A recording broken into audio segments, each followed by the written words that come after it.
Hello students, today we are going to discuss local governance and decentralized planning in India.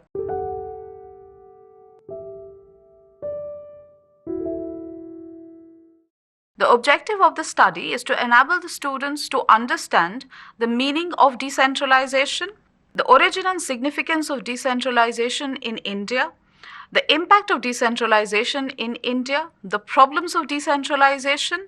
Also, it will analyze the importance of 73rd Amendment Act and decentralization at the grassroots level. To start with, we will discuss the meaning of decentralization.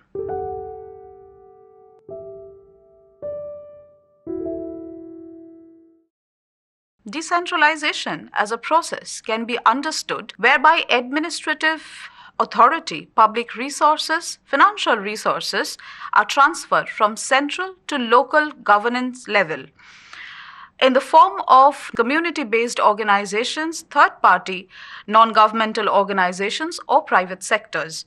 Such transfer empowers local agencies to decide on the allocation and distribution of public resources and the power to implement programs and policies and the power to raise the public revenues necessary for the implementation of such policies. The three powers that are discussed above can be broadly classified as political, administrative, and fiscal resources. Democratic decentralization, however, implies more than downward devolution of power. It entails a system of governance in which citizen possesses the right to hold local public officials accountable through the use of grievance meeting, elections, and other democratic means that captures the essence of democratic decentralization that can further elaborated as democratic decentralization can be defined as meaningful authority devolved to local units of governance that are accessible and accountable to the local citizenry, who enjoy full political rights and liberty.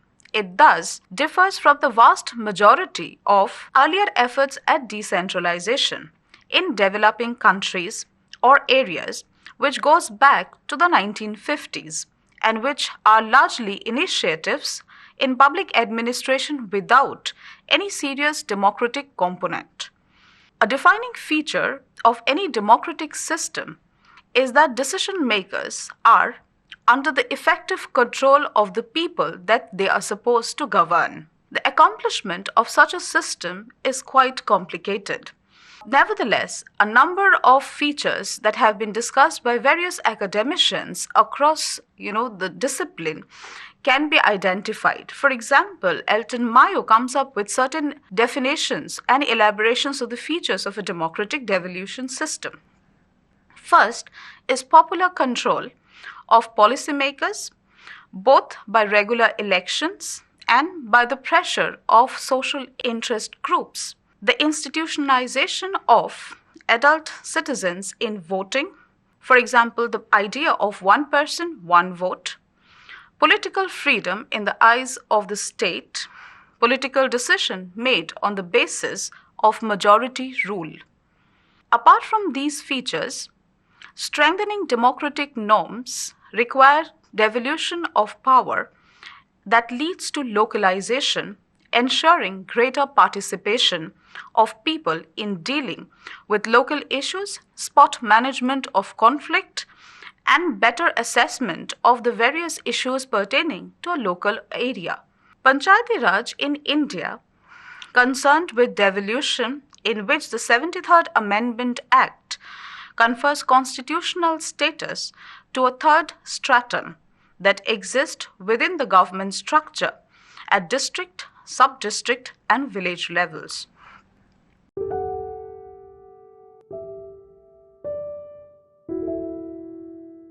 Communities across the world are increasingly looking at an innovative solution around democratic decentralization, participative local governance, and citizen-centric services and service system delivered to solve various issues, complex problems, and achieve equitable and sustainable development.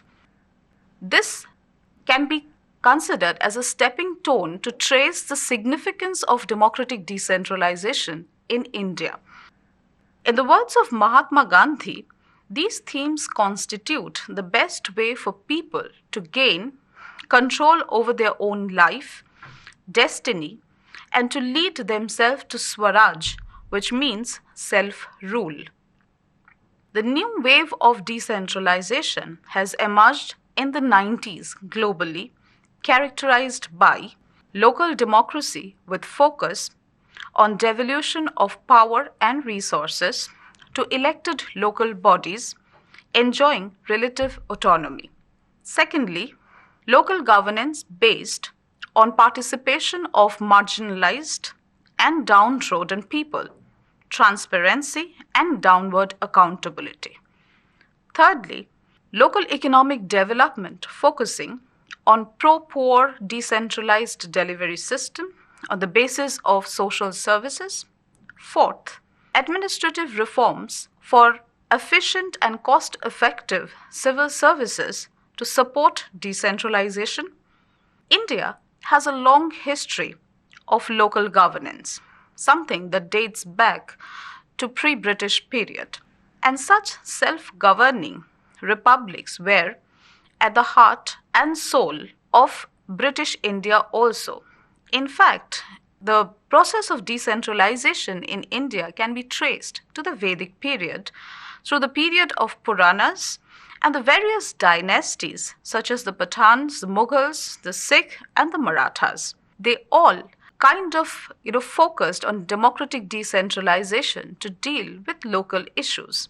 With the arrival of the British for the purpose of trade and profit resulted disintegration of village communities and life in India. The exploitation of India was possible only through creating monopoly and destroying small-scale industries and enactment of stringent land reforms.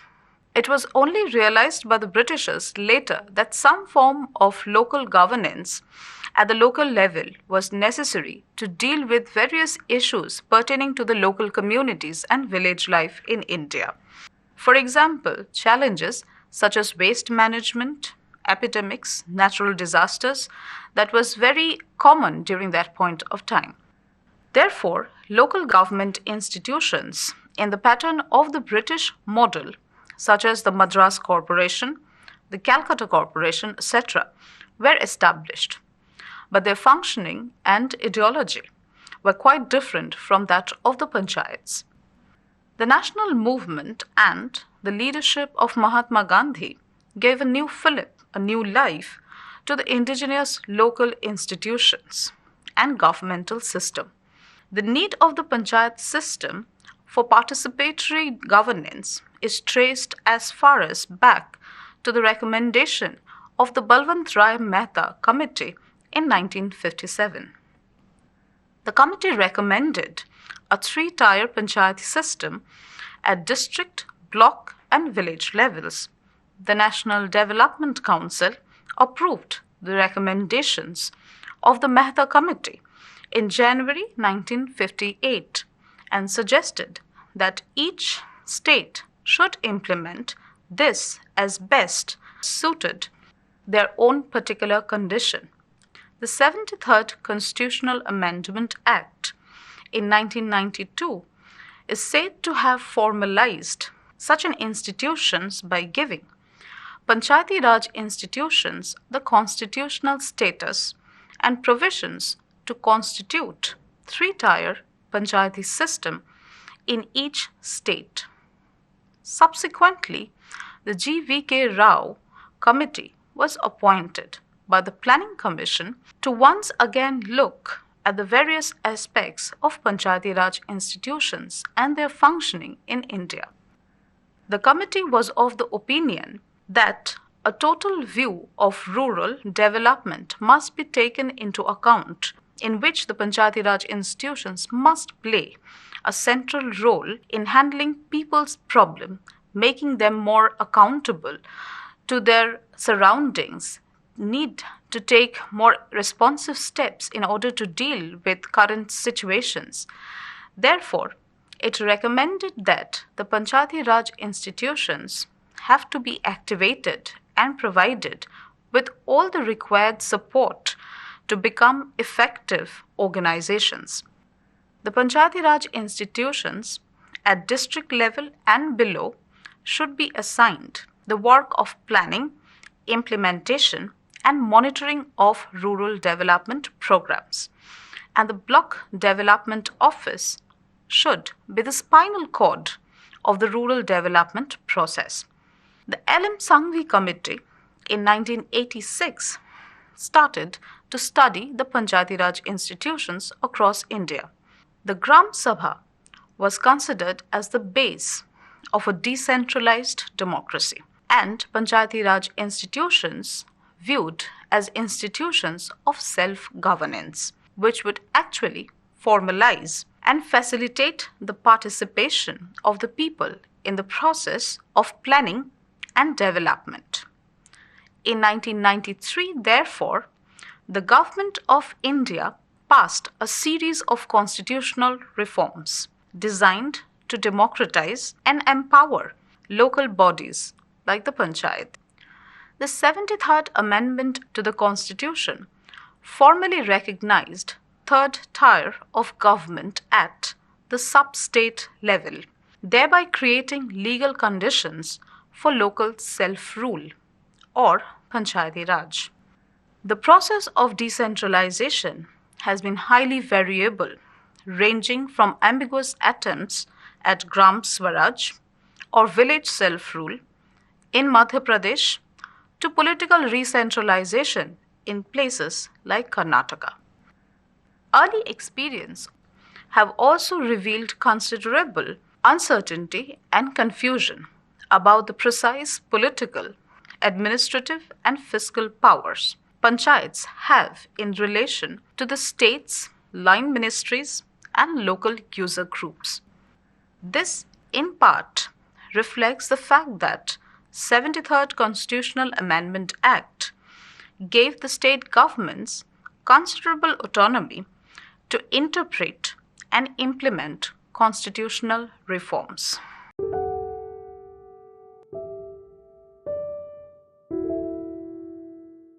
Now we come to the impact of decentralization in India. Almost 3 million people, including women, a sizable number of STs and SCs population that are downtrodden, take part in the election process due to decentralization in India. The substantial presence of underprivileged women and the poor people's representatives through reservations at the grassroots political institutions is a landmark development in the rural politics of the country. Their entry itself has ensured their inclusion at the grassroots politics. A study of state profiles reveals that Panchayati Raj reforms have certainly taken place with vigor and zeal in some western and southern part of the country that have relatively sound economy and socially vibrant and have active civil societies. On the contrary, northern states with a greater degree of poverty, inequality, and low pace of development have resulted in weak Panchayati Raj institutions. In India, the case for decentralized planning rests on 4 objectives. First, it is difficult for micro-level planning to effectively cover the resources of local significance and spatially economic activities pursued on a small scale at the household and village level. Second, bringing the peripheral groups of poor and disadvantaged within the mainstream economic process required programs, personal and organizational support and structures at the grassroots level for identification, delivery, initial support, and guidance towards viability. Third, given the likely slow pace of rehabilitation of these groups and the frequent period of stress through which they pass, stable and dependable arrangements are required for providing relief and supplying for basic needs. Fourth, it is important to have participatory mechanisms in the planning for resources and requirements with a view to promoting the people's motivation, habit of self-help, local level leadership, and active role in strategic and planning decisions.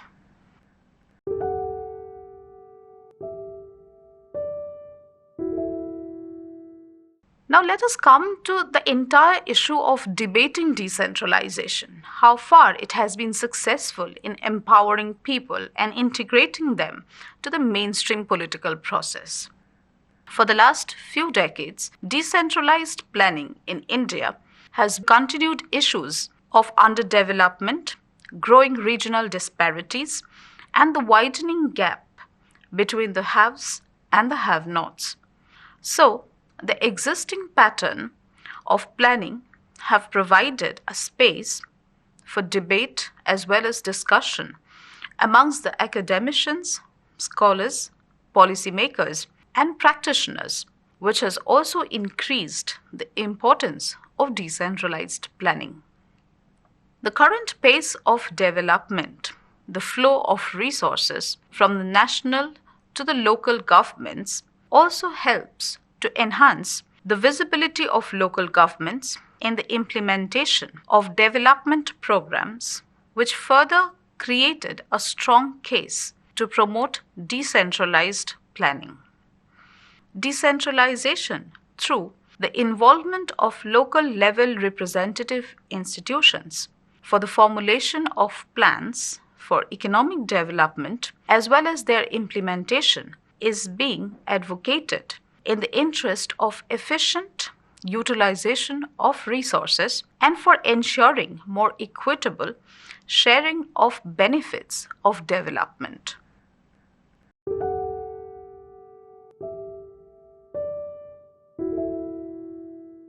Now we come to the localized decentralized government in India and how they have performed across the country.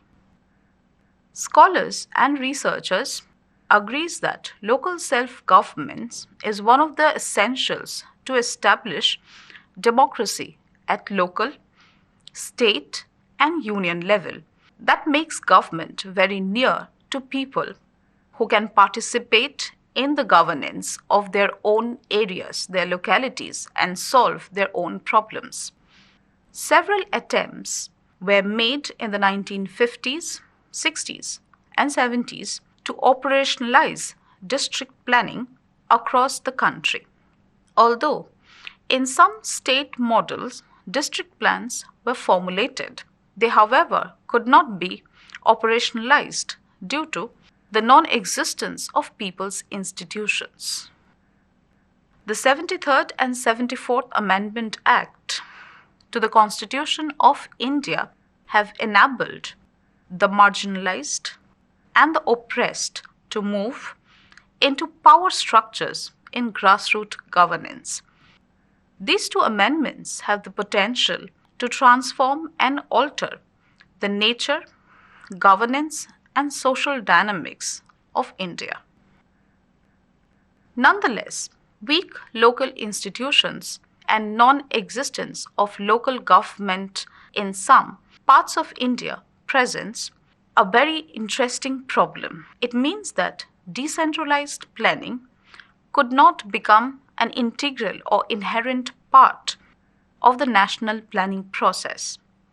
Contestation between states and national governments over the institutionalization of local governments was also a major stumbling block for the formulation of bottom-up plan, which not only invited the bureaucracy-led sectoral planning and departmentalization, but also adopted the centralized approach of planning in India. However, concentrated efforts to formulate decentralized planning in India were gradually cemented during the period of time due to the recommendations of various important committees, particularly the recommendation of the Balwant Mehta Committee that was constituted in 1957. During the 1970s, the Planning Commission also suggested the institutionalization of State Planning Board and the formulation of decentralized plans. But no sincere attempts or efforts could ground such a process because of the absence of local government units. However, despite the dismal functioning of the local governments, some states like Kerala and West Bengal took proactive measures towards the formulation of decentralized planning in India. The experience of Kerala to formulate decentralized planning is still considered and hailed as a model for other Indian states.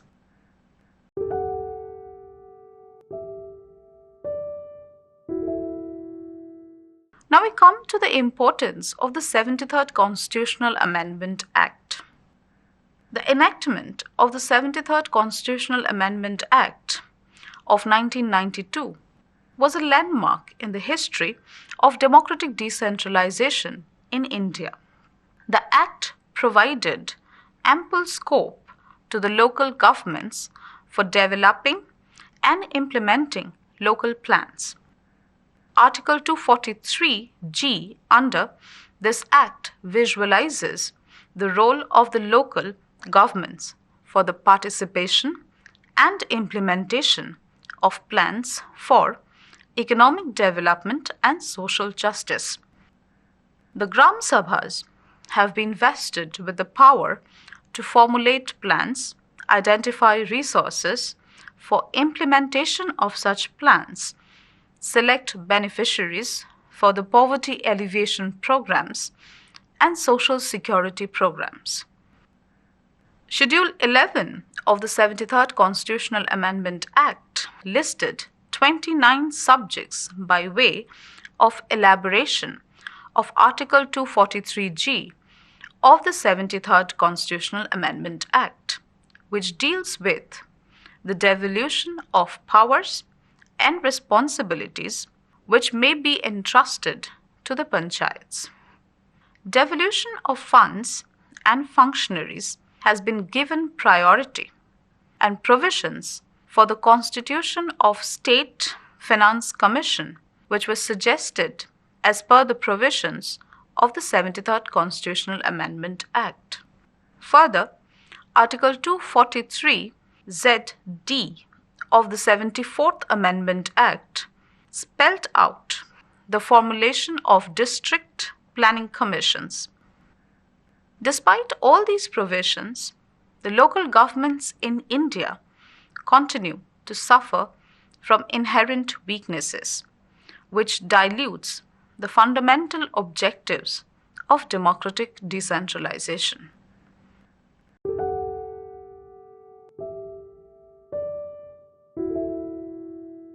Now we look at the various dimensions at the grassroots level so far as democratic decentralization is concerned.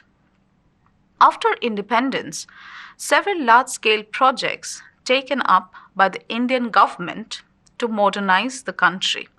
The assumption was that with development, the benefits would automatically percolate down to the poorest of the villages.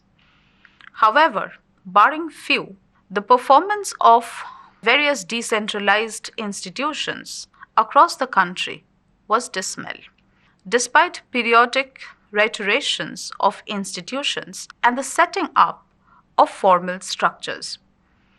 Another concern for the decentralization is seen in the context of slow rate of benefits flowing from the infrastructure.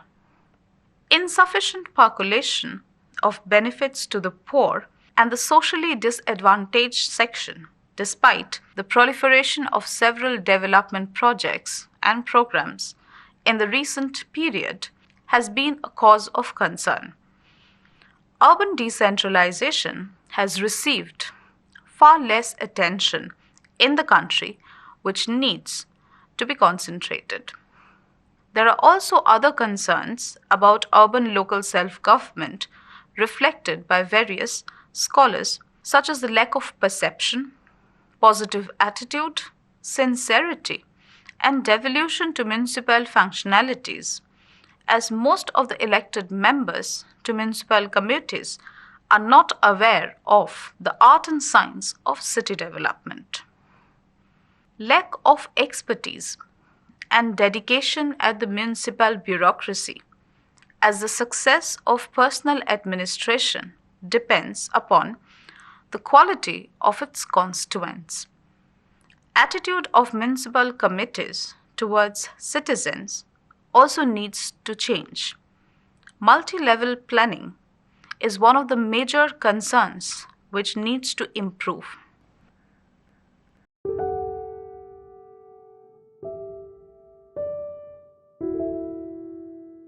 Now we come to the conclusion of our discussion on democratic decentralization in India.